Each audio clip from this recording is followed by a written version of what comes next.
All right, just a little bit of review.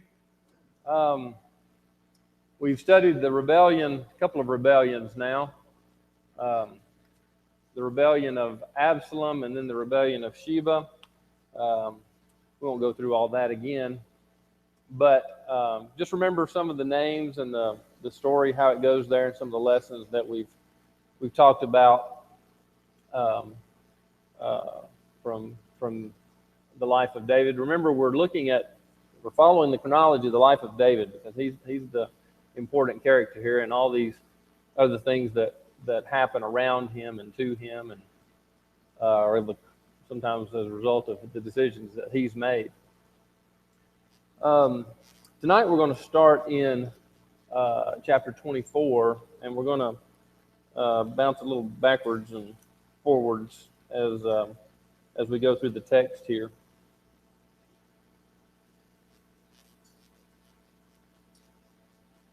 So we don't know exactly when this occurred. There's no indication of when of the time frame. So we put it here toward the end. We're actually winding down in this section of of David's life and his reign here in of Israel. And it came about that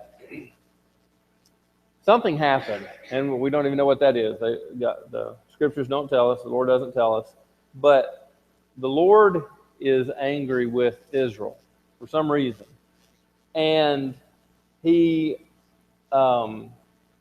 incites or allows David to be tempted. And over in First Chronicles, the same story is over in First Chronicles 21 as well. But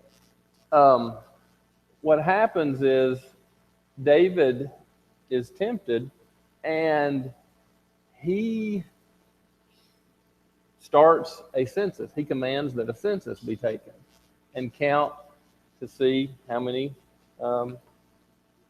warriors, essentially, is the purpose of it, see how many soldiers they have. Now, what do we know about census and how they're taken and when they've been taken? When was the last census taken?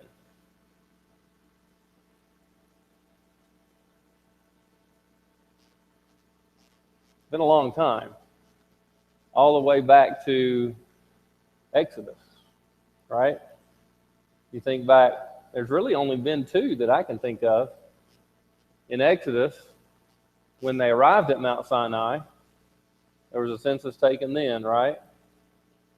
And then at the end, when they arrived there at Mount Sinai, I should say, before they left. And then at the end of the wandering. Remember when we studied that? What was the difference between the census taken before and after the wandering?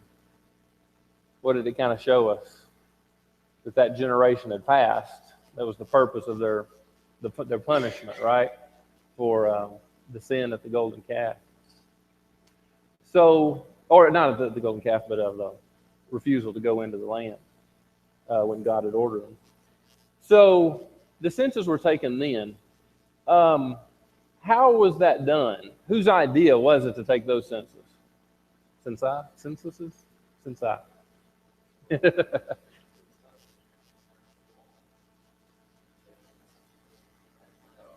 That's right.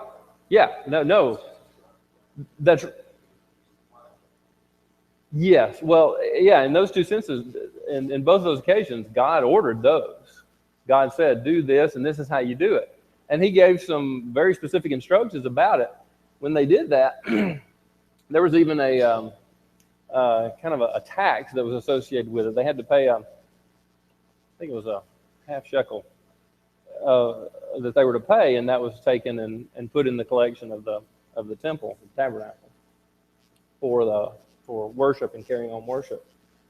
And so on those occasions, God specified it. He told them how to do it and what to do. Now, here we come all the way years and years and years later, and David is here, and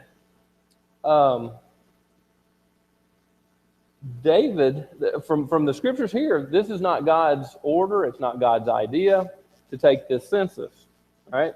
So when David makes the command, and he tells his commanders, go number Israel and Judah.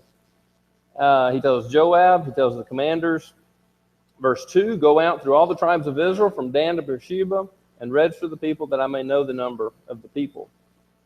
What was Joab's reaction to that command? Don't do this. You know, honestly, I can't decide what to think about Joab. He gives great counsel to David, but then he does other things. I'm like, but he counsels David here, and he says, don't do this.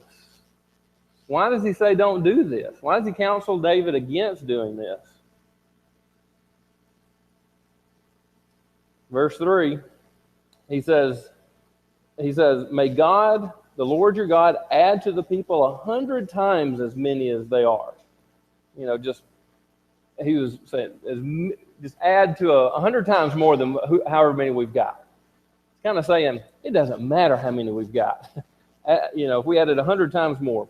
While the eyes of my Lord the king still see, while you're alive. But why does my Lord the king delight in this thing? Why are you doing this? And that's a good question. And we don't know the answer to it. But nevertheless, the king's word, David's word went out, prevailed against Joab and against the commanders of the army. Joab didn't want to do this. His commanders didn't want to do this. But he insists, and they go out and do it. So they go over. They cross Jordan. They go up. They go around. They go, like David commanded, from Dan to Beersheba. Where's Dan? Very north. Beersheba, very south. They're numbering the whole land. And it takes them a long time. They go out, and it takes them like 9 months. Verse 8. 9 months and 20 days, almost 10 months, it takes them to go out and carry this out. So Joab comes back, and he gives the number. And it's over 1 million. All right? And when David hears it, what's his reaction? When he knows the number and the job is complete, the order's been carried out, what is David's reaction and attitude? In verse 10, David's heart troubled him after he had numbered the people. And David said to the Lord, I have sinned greatly in what I have done. David knew this wasn't right, what he had done. He had sinned against God. I have sinned greatly in what I've done, but now, O Lord, please take away the iniquity of your servant, for I have acted very foolishly. So, what was wrong about David doing this?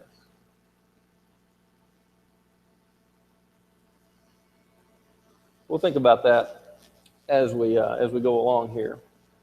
But that's the question on the table. What was wrong about that? How had David sinned? So David arose and he came to the Lord, and God sent a prophet to David. He sends him Gad. And the message from the prophet to David about this matter and about this sin that David had committed was, okay, David, you've got 3 choices. And here are your 3 choices. And he lays them out for him. Now, when I was a kid and I was given a choice, I didn't like any of the options. One was as bad as the other. And in this case, David, one is as bad as the other. They're all very difficult to bear. And the choices were the punishments, the consequences of that sin, is in verse 13. All right. So his choices are: he could have years of famine, right? All over the land, or he could suffer 3 months fleeing from his enemies. Has David done that before? Yeah, he's done that before. He knows what that's like. And then the last one is 3 days of pestilence. Something happening, pestilence, pretty broad spread something. And so David doesn't like any of these options, but what does David not want to happen? He doesn't want to fall into whose hands? His enemy, the hands of men. He much prefers to be in the hands of God. And that God, whichever.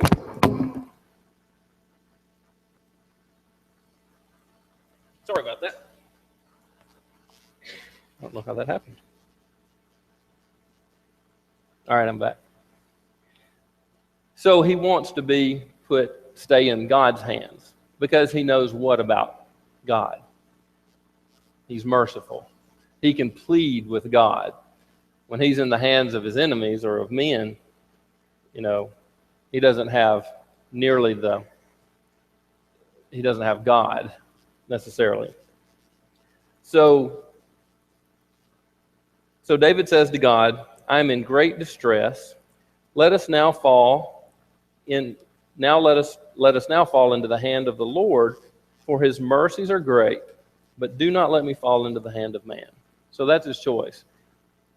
I'd rather be with you, God, in your hands than in men. So in verse 15, the Lord sends the pestilence upon Israel from morning until the appointed time. And it is quite horrific, the punishment that is suffered. 70,000 men of the people from Dan to Beersheba, all of Israel, Judah, all the territories. And the angel that God was sending to do this reached toward Jerusalem to destroy it. And God stopped him. God stopped the pestilence before it entered into Jerusalem. And the calamity that was being brought on the people. And he said, it's enough. Now relax your hand. And the angel was at the threshing floor of Ornan. And so that's specifically mentioned that's where this pestilence stopped. So David speaks to the Lord, and he asks him for mercy. And he says, David says, behold, it is I who have sinned, and it is I who have done wrong. But these sheep, these people, what have they done? Please let your hand be against me and against my father's house. David preferred that he take the punishment for this rather than his people. Why would David prefer that? It was his fault, right? He's the one who had sinned. He felt guilty. And now on top of it, the result of it, the punishment, the consequences was affecting who? Everybody. You remember what we've talked about a couple of times already? What about the sphere of influence that David had, and how, whether we like it or not, people of leadership, of influence, when they do wrong, it has more impact, doesn't it? And here's that case again with David as the leader, as the king, and he's done wrong. It affects so many people. So Gad comes, the prophet comes to David. God sends him to him, and he says, go and set up an altar to the Lord there at the threshing floor of Ornan. So that's where that pestilence had stopped. So David goes to Ornan's place, and he goes up to him, and just as Gad has told him, and he wants to buy the place. He wants to buy the threshing floor. He wants to buy that facility from Ornan. He's also called Arona. So Ornan looks, he saw the king coming, and he goes out and he bows before the king. Very appropriate. He bows before the king, his King David, and he says, "Why have you come to the servant?" And David tells him to buy this threshing floor from you, so that I can build an altar and worship God here, so that the plague may be held back from the people. It was a very specific purpose for building an altar here and sacrificing, as the prophet has told him. So Ornan says to David, take the offer up what is good in your sight. Look, the oxen are here, the threshing floor is here. Build the altar, make the sacrifices, everything I give to the king. And Ornan said, "May the Lord your God accept you." So Ornan was willing and generous, and was wanting to give this to David for him to carry out and do what God has told him to do, and the prophet. So, but David will not accept that. David will not take it from him for nothing.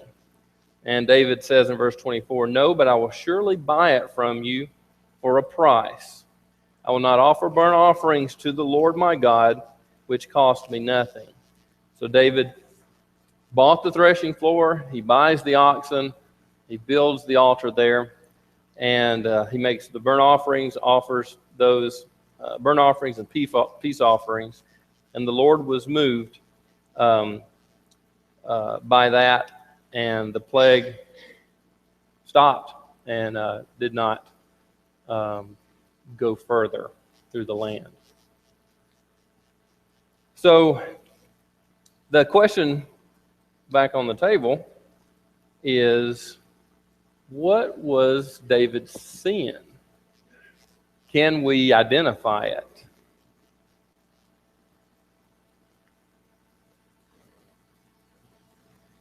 I don't have it up there. The answer's not up there.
What could David have?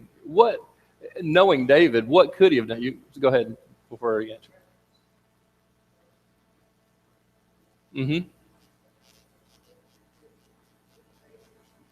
Yeah.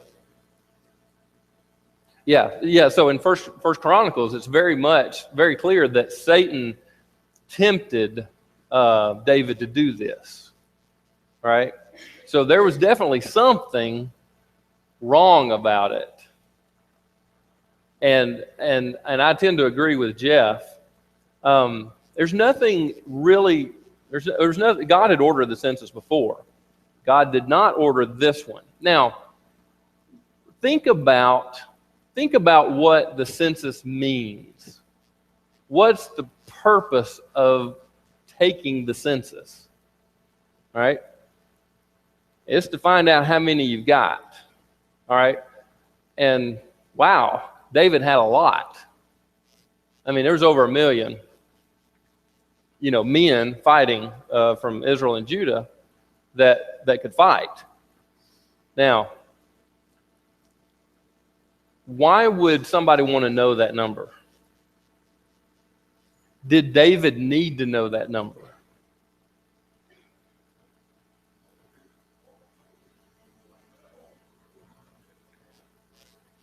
All right, so the only reason, Doug's saying the only reason you need to know it is if you're going into battle to know the number. All right, take that for example. Did David ever need to know that even when he was going into battle? Right, exactly. Yes. He didn't know to know it. That's right. That's right. So that's kind of where I'm going with this idea. You have something?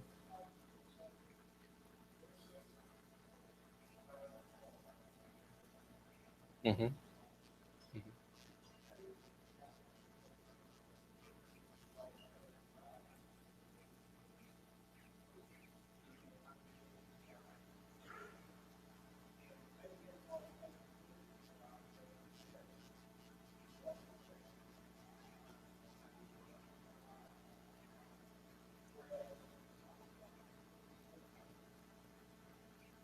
So what does that show a dependency on? He's depending on what? The numbers. Who is David dependent on seemingly most of his life? He really has. But in this instance, whatever the chronology is, I don't know when this occurred, in his reign. But in this particular instance, what did it seem? And it seems like a sin of pride, perhaps. It could be, as Al is saying, a lack of faith, a lack of dependency on God. But he wanted to know the numbers. But as soon as David learned the number, what did he realize? I don't need to know this number. He was very sorry that he had done this. Even before God, according to the way it's read, before anybody came to him this time. Several times people had to come to David, a couple of times, and tell David, hey, you're the one here. But this time he realized it, that he did not need to know this, and that what he had done was wrong. So,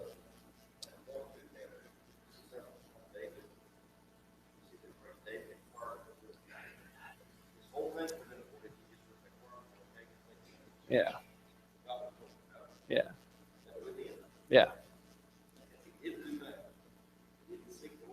Mm-hmm.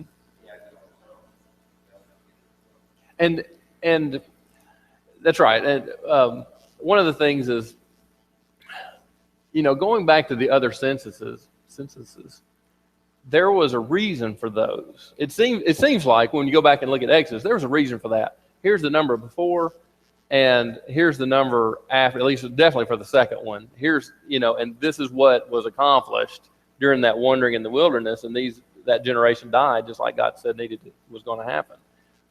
In this case, there wasn't a reason. There wasn't any kind of faithful or godly reason to do this, right? But it looked more like, and it was seemingly, that David wanted to know this number for lack of faith, lack of dependency on God. What was one of the things that God had prohibited about battles, about gearing up for a battle? I'm phrasing it wrong. Yeah, you know what I was thinking. God wouldn't let them multiply horses or raise horses for battles, would he? That was prohibited in their battles. What did all their enemies do? And they had horses and chariots and riders and cavalry and everything, right? God wouldn't let them do that. I think this is one of the reasons, is so that they would be dependent on him. Because, you have a a few dozen or a few hundred or a few thousand of horses, chariots, and all that, man, you can put a hurt on the enemy, on your opponent. But God wanted them to be dependent on Him, whether it was 200 against 2,000 or 200,000 or one angel against 200,000. It didn't matter, did it?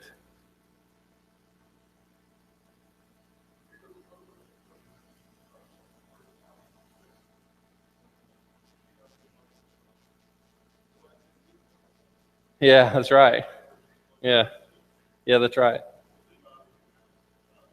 hmm Yeah, yeah, he was, and they didn't want to do it. Doug's saying so everybody can hear it. Joab didn't even carry out the full command, did he? In First Chronicles, you see the kind of the rest of the story there. He didn't even include the Levites or the Benjamites. Benjaminites. He didn't include them in the number, and it says why, Joab? Because he was put out with David for doing this. So it's pretty interesting about Joab, as kind of a side note. Joab was very close to David, and David accepted his counsel on all matters. From what we kind of read, he was very close. Joab, in a way, thought himself. You can just consider this. It's just my ideas and my thinking. But Joab, he would do what's best for David, even though David didn't agree. He thought himself. Joab, I think, thought that his decision making was a little better than David's, because he didn't carry out this command. He completely disobeyed, David's commands on different occasions, killing Amasa, and Absalom, right? So Joab thought himself a little bit above the king's law and commands in that sense, but they were very close. And it's not that Joab was doing the wrong things when it comes to technically the things that Joab did, were, as we look at it, it's like, Joab was probably right in this. Although I don't know that Joab was seeking God and inquiring of God, like Jeff said, what David could have done in this whole matter. What could David have done? And he had done so many times before. Could have inquired of God about this matter, and God would have, given an answer. Maybe God would have said, "Yes, it's okay." Maybe He would have said, "No, you don't need to know. You need to defend on me." I don't know. I don't know. But David could have done that. But anyway, those were. I'm going to pass through this. These were the thoughts that I had for the end of this. We got a couple more things to do. But why did David need to count? We've kind of gone through that. And David's words, and we're going to see that in 2 Samuel. In fact, we'll do that now. As we've thought about this and discussed it a little bit, let's look at some of the writings of David. Like I said, we're coming toward the end of David's reign and his life, and it's going to be going over to Solomon and his reign. Real quickly. But we've got a couple of things in chapter 22 and the first part of 23, a song of David. We don't know the chronology of either of this anyway. We do know of chapter 23. But of chapter 22, we don't really know. It could fit in several different places. And this is a psalm, it could, in my estimation, could very well fit with his other psalms that he wrote. But this is one that's placed here for us, and it's several verses. It's 50 verses. I don't know that we're going to have time to go all the way through it, but look through that, and let's let's skim through it and look and think about some of the attitudes that the writer David would have to have in order to pen these things. The characteristics that David would have to have as he writes these things, and his attitude and how he felt toward God. So in starting in verse 2, and I'm not going to read all of this, but just go down through here.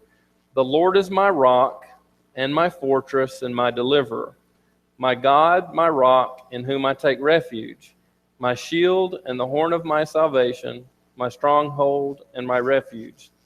My Savior, you save me from violence. I call upon the Lord, who is worthy to be praised. We get a lot of songs out of this passage, actually. You'll recognize several of these. I will call upon the Lord, who is worthy to be praised. I am saved from my enemies.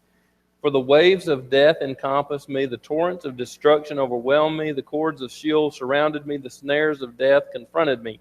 In my distress I called upon the Lord. Yes, I cried to God, and from his temple he heard my voice, and my cry for help came in his ears. What are some of the attitudes and characteristics you can think of David that he had to have when he was writing these? Complete trust in God. And this is a time when he was in some distress. You know, his enemies surrounded him, and he's in a bad spot, in a bad way. And what does he realize? He can't do it on his own. He can't. He's totally dependent on God, not self-reliant. He knows he's in trouble. Remember when he was in the land of the Philistines once, right? He was by himself. What did he have to do to kind of get out of that situation? Kind of had to act, like crazy, like he was, just drooling and and so forth, and and they were like, well, he's not much anymore. And he fled. He was in flight for so much of his, that early period before he became king, and he was out in the wilderness and hiding and running from Saul and staying away from the enemies. And during that time, I kind of fit this during that time, how much he depended on God when all of his enemies were around him. He recognized God as his Savior, as his deliverer, didn't he? So compare that with what we've just talked about in chapter 24, when he goes and he numbers the Israelites. That's quite the opposite. If what we're saying is right, with numbering, is more with perhaps a lack of faith, not depending on God, depending on the numbers. These two things don't look the same, do they? Of what's written here versus what he did. Do we have that happen in our lives? We have ups and downs, don't we? We roller coaster, and have that effect with our faith some, don't we? David is not a perfect man in different phases of his life, and like I said, I have no idea the time frame of when this happened in chapter 24. But imagine if it was at a time of peace, when he had them numbered. When do we tend to rely and totally depend on God and we cry out and we pray for his help? When we're in distress and when we're in trouble and we've got problems. And that's a big if, what if it was a time of peace and David said, let's see how many guys we got. When it's times of peace, everything's, we're not being tested, we're not being, our faith isn't being, tested, and everything seems to be okay. What can happen? I mean, that's what happens to us, right? We get complacent. We start thinking, hey, I got this covered. I got this nailed. So, but can't say that that's the case here by any means, but just as a lesson for us, I know that happens, for me. While we're here, in chapter 23, these are the last words and it says that these are the last words of David. Now, we're not finished with the period of David here just yet, but we're covering it here. And we'll have one more class on, the kind of the last of David's reign, and then we'll be talking about Solomon. But here in the first 7 verses, some more words of David, and we get an idea of his attitude at the end, for his last words. And he says, starting verse 2, and he declares that the Spirit of God is with him in this. And he says in verse 3, the God of Israel said, the rock of Israel spoke to me, he who rules over men righteously, who rules in the fear of God, is as the light of the morning when the sun rises, a morning without clouds, when the tender grass springs out of the earth through sunshine after rain. Quite poetic and picturesque. Verse 5, truly is not my house so with God? For he has made an everlasting covenant with me, ordered in all things and secured. For all my salvation and all my desire will he not indeed make it grow? But the worthless, every one of them, will be thrust away like thorns, because they cannot be taken in hand. But the man who touches them must be armed with iron and the shaft of a spear, and they will be completely burned with the fire in their place. So these are the last words of David. In a sense, comparing those, he's got an everlasting covenant with him. Everything's ordered. David feels everything's ordered, everything's secured, everything's done, everything's complete. He says, for all my salvation, all my desire, will he not indeed make it grow, make his house grow? But all of those who are worthless, all of those who are against God, like thorns, and they cannot be taken. The man who will be completely burned, they will be completely burned with fire in their place. So they'll be done away with, in contrast with that. So those are the last words of David. And the only thing I have left is the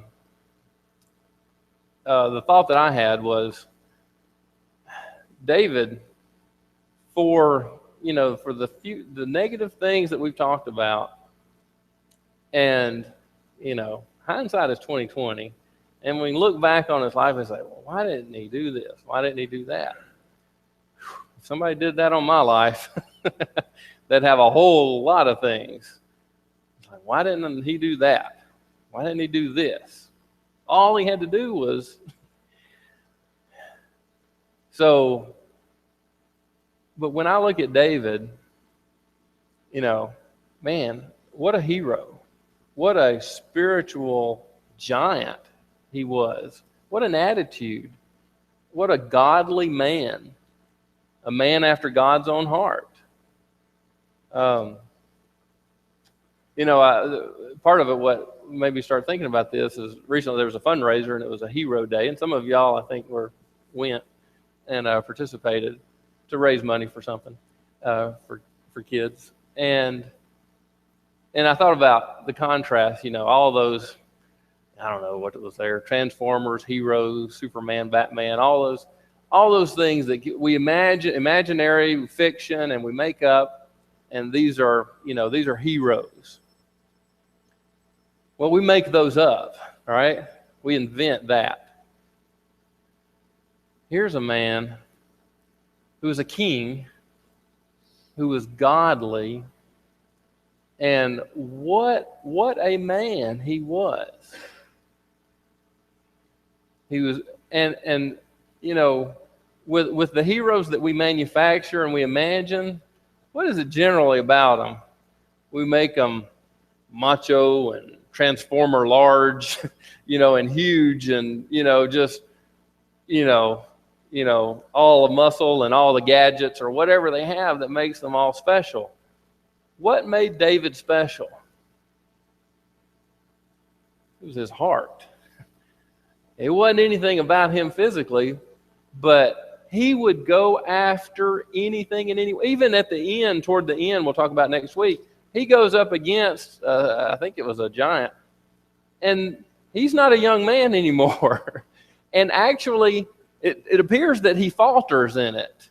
And Abishai comes and helps him out and kind of finishes off the task.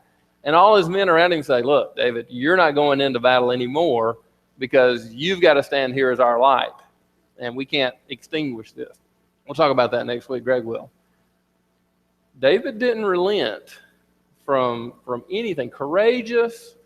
A lot of the characteristics we look at for our heroes, man, make him my hero. Make him our kids' heroes. Stand him up. Talk about him for our kids and put him up there as someone. We're out of time, so thank you for your comments. I appreciate it.